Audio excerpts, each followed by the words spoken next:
Summer వచ్చేస్తుంది అంటే మనకి పచ్చి మామిడికాయలు వచ్చేస్తున్నట్టే. మరి ఈ పచ్చి మామిడికాయలతో మనం రకరకాల వంటలు చేసుకొని తినాలి కదా! మరి మన ఛానల్‌లో ఈ మామిడికాయ పులిహోరని ఎలా ప్రిపేర్ చేసుకోవాలో ఈ వీడియోలో చూసేద్దాం. హాయ్ అండి. నేను మీ Ramya. Welcome back to my Rangoli my life channel. ఇక్కడ నేను ఈ రెసిపీకి ఒక మీడియం సైజు బాగా పుల్లగా ఉన్న మ్యాంగోనైతే తీసుకున్నాను. దీన్ని నీట్‌గా పీల్ ఆఫ్ చేసుకొని సన్నగా తురిమి అయితే పెట్టుకోండి.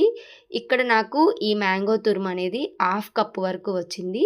నేను ఏ కప్‌తో అయితే రైస్ తీసుకున్నానో 4 కప్స్ అయితే నాకు ఉడికించిన రైస్ తీసుకున్నాను నేనిక్కడ. ఈ 4 కప్స్ ఉడికించిన రైస్‌కి హాఫ్ కప్ మ్యాంగో తురుము అయితే నాకు ఇక్కడ సరిపోయిందండి. ఇది బాగా పుల్లగా ఉన్న మ్యాంగో అనమాట. సో నాకు హాఫ్ కప్ వరకు సరిపోయింది. ఏ పులిహోరకి అయినా మనం రైస్ కుక్ చేసేటప్పుడు 1:2 రేషియోలో మనం తీసుకుంటూ ఉంటాం కదా! అలా కాకుండా వాటర్ అనేది ఎక్కువ క్వాంటిటీలో పెట్టుకొని మనం గంజి వారిస్తే రైస్ అనేది మనకి పొడి పొడిగా వస్తుంది. లేదు ఇన్‌కేస్ మనకేదైనా కొంచెం మెత్తగా అయితే మనం ఇలా ఒక బేషన్‌లోకి రైస్‌ని ట్రాన్స్‌ఫర్ చేసి 2 టేబుల్ స్పూన్స్ ఆయిల్ స్ప్రెడ్ చేస్తే మనకి రైస్ అనేది బాగా పలుకుగా అవుతుందనమాట.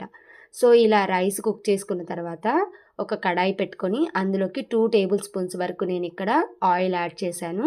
మనకి ఆవ నూనె కానీ గ్రౌండ్‌నట్ ఆయిల్ కానీ అయితే పులిహోరకి మంచి ఫ్లేవర్ వస్తుందండి.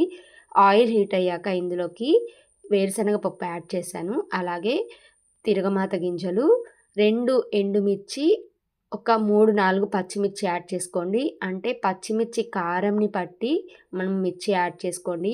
మ్యాంగో పుల్లగా ఉంటుంది కదా! సో దానికి తగ్గట్టుగా పచ్చిమిర్చి కారంని మనం యాడ్ చేసుకోవాలి. అలాగే 2 రెబ్బల వరకు కరివేపాకు, ఒక పావు టీ స్పూన్ పసుపు, 2 టీ స్పూన్స్ వరకు సాల్ట్‌ని యాడ్ చేసుకోండి. ఇక్కడ మెయిన్ ఇంగ్రీడియంట్ ఆవాలు, మెంతుల పొడి అనమాట. దోరగా వేయించుకున్న ఆవాలు, మెంతులు కలిపి పొడి చేసి పెట్టుకున్న పొడిని ఒక పావు టీ స్పూన్ వరకు యాడ్ చేసుకోండి. అలాగే మనం ముందు తురిమి పెట్టుకున్న మామిడికాయ తురుములో 2 టీ స్పూన్స్ పక్కకు పెట్టుకొని మిగతా తురుమును యాడ్ చేసుకోండి. ఇలా అంతా పచ్చివాసన పోయే వరకు అయితే పచ్చివాసన పోయి మనకి నూనె అనేది సపరేట్ అవ్వాలి అనమాట. అప్పుడు మనకి మంచిగా ఫ్రై అయినట్టు. సో మనం ముందుగా ఆరపెట్టుకున్న ఈ రైస్‌లోకి మనం ఇప్పుడు పోపు పెట్టుకున్న ఈ తాలింపు అంతటిని యాడ్ చేసి ఒకసారి బాగా మిక్స్ చేసుకోండి.